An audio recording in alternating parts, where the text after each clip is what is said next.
Halo sahabat Lokagana, Assalamualaikum warahmatullahi wabarakatuh. Acara pada kali ini adalah Ruang Alumni edisi EduTalk #4 tahun 2023. Perkenalkan, nama saya Nadia Abiwardani dan sekarang kita sudah bersama dengan kakak cantik, Kak Tamara. Halo semuanya. Nah, Kak Tamara bisa memperkenalkan diri? Oke, sebelumnya kenalin, nama aku Tamara Fauzi Handoko, biasa dipanggil Tamara. Kebetulan aku lulusan dari SMA Negeri 1 Sedayu, kelas 12 IPA 2. Alhamdulillah sekarang aku kuliah di UGM di jurusan Teknik Geologi. Mungkin toh? Oke. Gimana Kak kabarnya? Alhamdulillah aku sehat, baik. Kau gimana kabarnya? Alhamdulillah baik juga Kak. Puasa lancar Kak? Lancar. Alhamdulillah. Terus gimana nih Kak rasanya, ambience-nya sekarang datang, kalau dulu kan sebagai siswa, sekarang sebagai alumni, gimana Kak rasanya? Wow, kayak yang karena sekolahnya udah banyak berubah nih, jadi kayak berbeda banget dengan vibes aku pas masih sekolah di sini nih. Apalagi, tapi aku karena sekolahnya banyak online, jadi kayak yang gimana ya, seneng aja gitu sekarang udah datangnya sebagai alumni gitu. Terus ada nggak sih Kak kesan pada sekolah sekarang ini Kak, untuk sekolah? Kesan untuk sekolah sekarang ini mungkin udah jauh lebih keren dari sebelumnya ya, dan lebih bagus lagi gitu. Untuk kesibukannya sekarang Kakak selain kuliah ada ikut organisasi lain mungkin? Kalau organisasi mungkin organisasi di luar kampus ya. Kalau di luar kampus tuh aku ikut Forum Anak Moyudan sama aku ikut komunitas sekolah marginal. Jadi itu kayak volunteer gitu. Terus kalau ormawa yang di kampus tuh aku ikut DEM, Dewan Energi Mahasiswa. Terus kita lanjut ke pertanyaan tentang pengalaman Kakak sekolah dulu. Alasan masuk SMA Sedayu dan kenapa masuk kelas IPA nih Kak? Itu alasannya apa Kak? Kalau bisa tahu. Oke nih, jadi kan pas di tahunku lulus tuh pas banget zonasi nih. Nah, terus aku dapet 3 SMA yang masuk zonasiku. Nah, di SMA pertama ini aku nggak lolos nih. Terus habis itu aku langsung pindah ke, aku mindah datanya itu langsung pilihan pertamanya langsung di sini dan alhamdulillah lolos. Jadi kalau ditanya alasannya mungkin karena zonasi itu ya.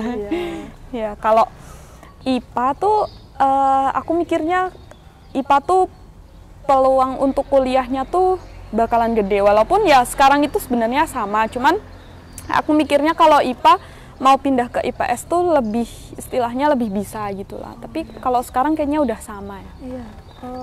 Terus kalau boleh tahu pelajaran favorit Kakak dulu waktu sekolah itu apa Kak? Aduh, kalau pelajaran favorit aku ada bahasa Indonesia. Oke, terus guru favoritnya? Kalau guru favorit 2 boleh. Boleh. yang satu tuh Bu Ihsan, guru bahasa Indonesia, makanya aku suka pelajaran bahasa Indonesia. Sama yang satu lagi wali kelasku, namanya Pak Heri. Tuh baik banget. Terus ada nggak sih Kak pengalaman menarik waktu Kakak sekolah? Atau pengalaman yang mungkin selalu Kakak kenang, atau mungkin juga prestasi? Oke, jadi kalau pengalaman tuh paling berkesan tuh pas wisuda nih. Jadi alhamdulillah aku dapet 3 lulusan terbaik di IPA. Jadi kan pas itu masih COVID ya, jadi wisudanya tuh di lobi. Lobi perpustakaan? Enggak, lobi depan itu. Okay. Nah, terus karena aku lulus 3 lulusan terbaik itu, jadinya kayak dispesialin gitu wisudanya di perpus, terus kayak yang ada acara lah, enggak yang cuman foto gitu doang. Kan kalau yang di luar tuh foto terus kayak apa sih, pakai ini terus udah gitu aja. Kalau jadi itu kayak berkesan banget sih. Jadi itu pengalaman yang berkesan banget buat Kakak ya. Terus kalau organisasi waktu Kakak sekolah apa Kak? Aku organisasi di SMA ini tuh cuman 1 ya, aku cuman ikut Rohis. Oke. kenapa kakak ikut ROIS? Kalau boleh tahu kak. Karena ya menambah pengalaman aja sih, gitu. Daripada nggak ikut sama sekali ya. Benar.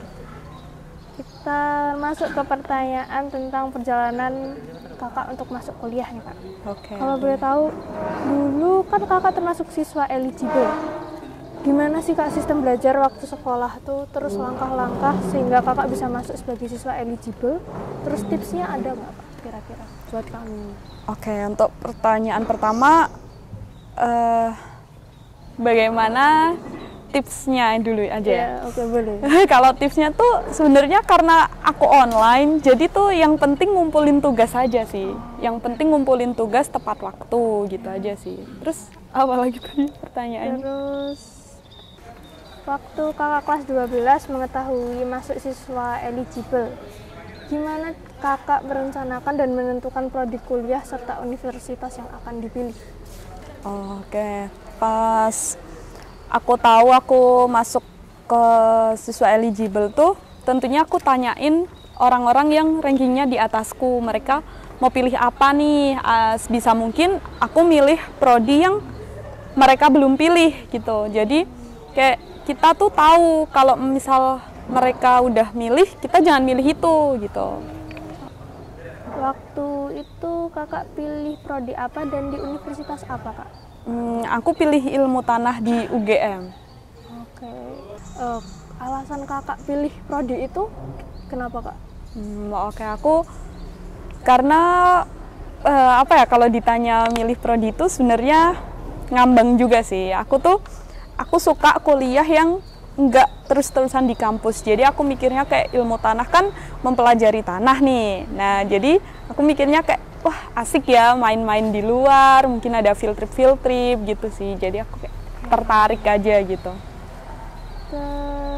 Kalau boleh tahu kak, kan itu kan eligible itu kan dulu terkenalnya sama SNMPTN ya? Iya. Itu kan ada pilihan 1 sama pilihan 2-nya. Nah, pilihan 1 sama pilihan 2-nya kakak itu apa kak, kalau boleh tahu? Kebetulan aku 1 doang sih milihnya. Oh, 1 doang. Iya. Menurut analisa kakak, kenapa tidak lolos jalur? Sekarang mungkin kita kenalnya SNBP ya. Itu kenapa kak? Oke, mungkin karena aku terlalu menaruh pilihanku terlalu tinggi kali ya. Jadi udah tahu track recordnya nggak ada, tapi aku tetap milih di kampus itu. Jadi ya mungkin juga belum rezekiku juga. Masih disuruh buat belajar lagi. Terus kan kakak kan akhirnya kan masuk kuliah jalur SNBT atau dulu dikenalnya sama SBMPTN. Itu kalau boleh tahu strategi ketika mendaftarnya itu apa kak? Biar bisa keterima. Oke, kalau strategi tuh kan aku pilihan SNM-nya ilmu tanah nih. Nah, terus aku udah nggak lolos. Terus pas SBM ini aku tetap masih cari jurusan yang nggak kuliah cuman di kampus doang. Jadi aku cari jurusan kuliah sambil main-main lah gitu istilahnya. Jadi terus aku dapat di teknik geologi. Makanya aku terus kan namanya tuh teknik, jadi aku mikirnya oh mungkin teknik ini bisa jadi pilihan pertamaku, pilihan keduanya baru ilmu tanah gitu. Jadi mungkin lihat apa ya, kayak kamu tuh sukanya di mana gitu. Jadi kalau SNBT itu kan lebih ke bagaimana kemampuan kita buat lolos di situ ya. Jadi kayak selain harus melihat kemampuan diri sendiri, tapi juga harus melihat peluang kelolosan di prodi itu. Oke kak. Terus kita mulai tanya tentang kehidupan kakak di kampus, boleh kak? Boleh. Okay. Gimana perasaan ketika bisa kuliah di tempat yang kakak pilih? Tentunya seneng banget dong, apalagi pas keterima nih. Pas keterima, buka pengumuman tuh kayak wah seneng banget, real seseneng itu.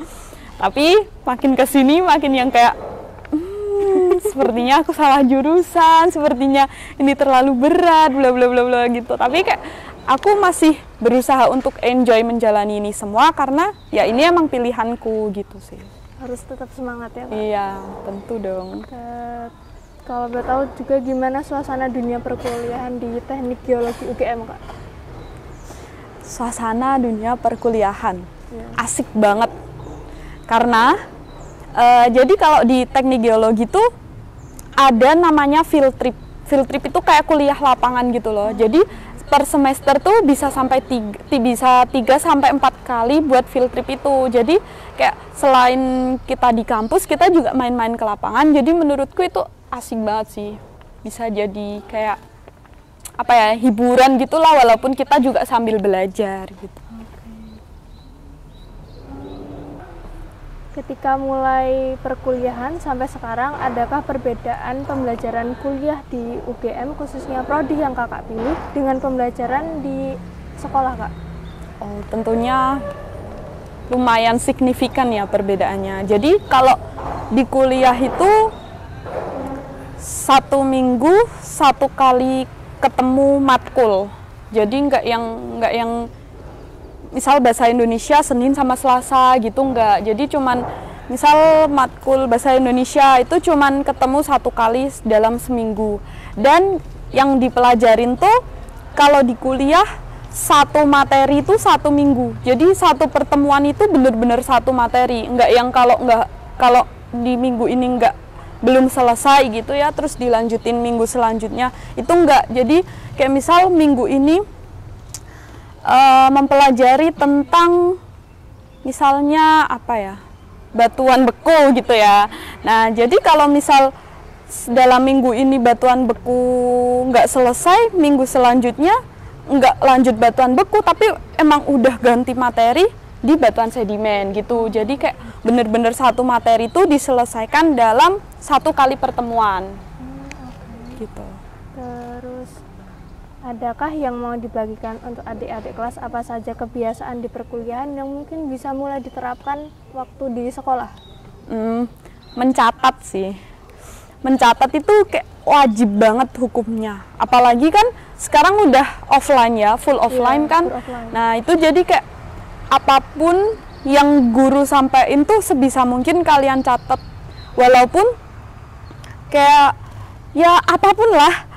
Misal itu pelajaran ataupun mungkin kayak pesan dan pesan pun itu tuh menurutku bisa kalian catat karena kalau di perkuliahan tuh bisa jadi soal ujian itu apa yang disampaikan dosen waktu dia ngajar. Jadi mungkin bisa diterapin mulai sekolah ini kebiasaan mencatat gitu.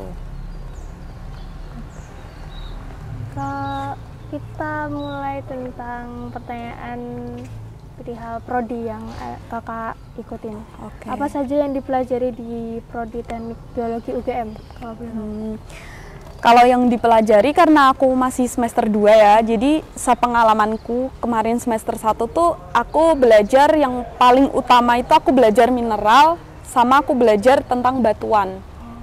Jadi kalau awal-awal tuh masih kayak dasarnya gitulah istilahnya. Jadi kurang lebih tuh selama 2 semester ini aku mempelajari tentang mineral dan batuan sama mungkin geologi dasar gitu-gitu. Terus gimana sih kak tentang metode kampus merdeka di kampus yang UGM ini? Apakah sudah diterapkan? Oke, kalau setahu aku nih ya, kalau kampus merdeka itu diterapkan pas semester 4 atau 5 gitu kalau nggak salah. Terus aku juga pernah dikasih tahu sama DP aku nih, kalau kampus merdeka tuh jadi kita mengambil SKS, kita mengambil matkul, mata kuliah yang bukan dari prodi kita gitu. Jadi kalau kata dosenku itu bilangnya gini, jadi misal kita di teknik nih, aku nyontoinnya di teknik ya.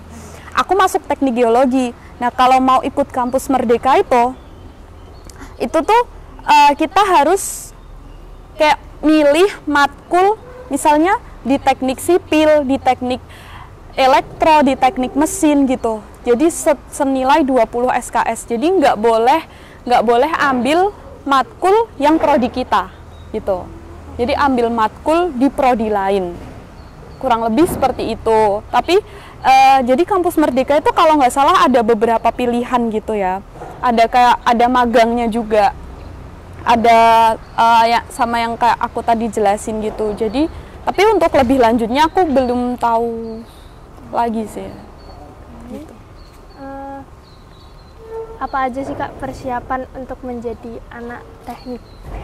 Kalau begitu. Persiapan untuk menjadi anak teknik itu adalah yang pertama siap untuk tidak tidur ya. Itu udah legend. Iya, legend banget. Terus kalau yang perlu disiapin mungkin mental aja sih, karena apalagi kalau maba nih, ada yang namanya ospek jurusan. Nah, ospek jurusan teknik itu terkenal killer. Jadi mungkin mentalnya perlu dikuatin.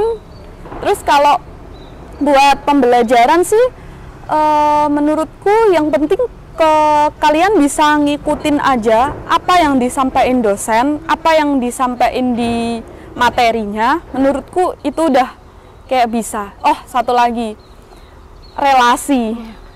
Itu penting banget ya. Relasi di perkuliahan itu sangat menentukan nasib kalian lah istilahnya. Jadi aku saranin siapin relasi yang banyak di perkuliahan, siapin mental, siapin tidak tidur gitu. Makasih Kak. Terus ada lagi praktikumnya tuh apa aja sih Kak kalau di teknik ini? Oke. Kalau semester pertama nih, aku seminggu ada 3 praktikum. Jadi ada geologi dasar, mineralogi optik, sama mineralogi bahan galian gitu. Kalau di semester 2 ini aku 4 praktikum dalam seminggu. Kan kalau di semester 1 mineralogi, kalau di semester 2 namanya petrologi. Petrologi optik, petrologi batuan bahan galian, terus geologi struktur, sama satu lagi geomorfologi dan penghindaran jauh. Ya itu matkul-matkul yang mungkin kalian belum tahu sih. Tapi kayak udah aku ingat karena aku IPS juga udah beberapa kayak udah dijelasin walaupun dasarnya. Oh ya, karena prodiku juga kayak sedikit menyangkut ya mungkin di geonya. Terus apa yang menarik kuliah di prodi teknik geologi UGM Kak? Yang menarik, oke, mungkin tadi aku udah sampein ya terkait field trip itu. Itu menurutku hal yang sangat menarik sih. Karena kita bisa sambil jalan-jalan guys. Kita bisa sambil jalan-jalan. Jadi kayak pusing mikirin laprak, pusing mikirin tugas dosen, pusing mikirin ini itu dan sebagainya. Tapi di Sabtunya kita field trip, wow asik banget tuh gitu. Jadi iya yang ditunggu-tunggu. Dan for your information aja nih, kalau field trip itu aku pernah field trip sampai ke Bandung. Terus habis itu ke pantai, tuh bener-bener kayak yang beban semua hilang, walaupun habis itu tetap harus ngerjain laporan field trip gitu. Tapi asik banget menurutku. Gitu. Kira-kira nih Kak, capaian kompetensi apa saja dari seorang lulusan prodi teknik geologi UGM? Oke, mungkin kalau capaian kompetensi itu bisa mengaplikasikan, kan karena itu teknik ya, jadi masih ada matematika gitu. Mungkin bisa mengaplikasikan matematika, sains dasar maupun teknologi yang di bidangku, di bidang teknik geologi. Terus habis itu mampu menyusun penelitian terkait sumber daya alam. Karena aku masuk di geologi, jadi berhubungannya dengan sumber daya alam dong. Gitu. Terus kalau boleh tahu nih Kak, proyeksi lulusan prodi teknik geologi bisa berkarir di mana sih? Proyeksi, oke, karir ya. Kalau karir tuh sebenarnya cukup luas ya. Karena sepengetahuanku aja, dari alumni-alumni yang di teknik geologi tuh banyak banget yang kayak menyebar gitu loh. Kayak misal contoh banyak yang di Pertamina, ada juga yang di Freeport gitu sih, terus Schlumberger gitu. Kayak banyaknya tuh perusahaan tambang. Karena emang basicnya eksplorasi gitu. ini kita masuk ke last questions di akhir podcast ini, Kak. Oke. Sekali lagi, adakah pesan buat adik-adik kelas agar dapat kuota jalur prestasi dan diterima di tempat kuliah impian? Oke, kalau buat jalur prestasi, seperti yang aku bilang sebelumnya juga, aku saranin buat adik-adik tuh ngumpulin tugas sebisa mungkin, jangan telat. Terus habis itu belajar pasti sih ya, buat naikin nilai-nilai itu, nilai-nilai kita, nilai akhir kita. Terus mungkin udah sih. Yang penting ngumpulin tugas sama belajar, udah. Dengerin guru pas jelasin. Oke, Kak. Terima kasih banget atas kehadiran dan waktu yang Kakak sempatkan. Jadinya kita bisa ada di acara podcast hari ini. Iya. Semoga Kakak sukses, kuliahnya Amin. lancar, cita-cita Kakak tercapai. Amin. Dan besok bisa berkarir di tempat yang Kakak impikan. Amin. Terus aku juga minta maaf ke audiens, ke Kak Tamara juga kalau ada kekurangan dan kesalahan selama acara. Sampai jumpa pada Ruang Alumni edisi EduTalk berikutnya hanya di channel YouTube kita Lokagana TV SMA Negeri 1 Sedayu. See you!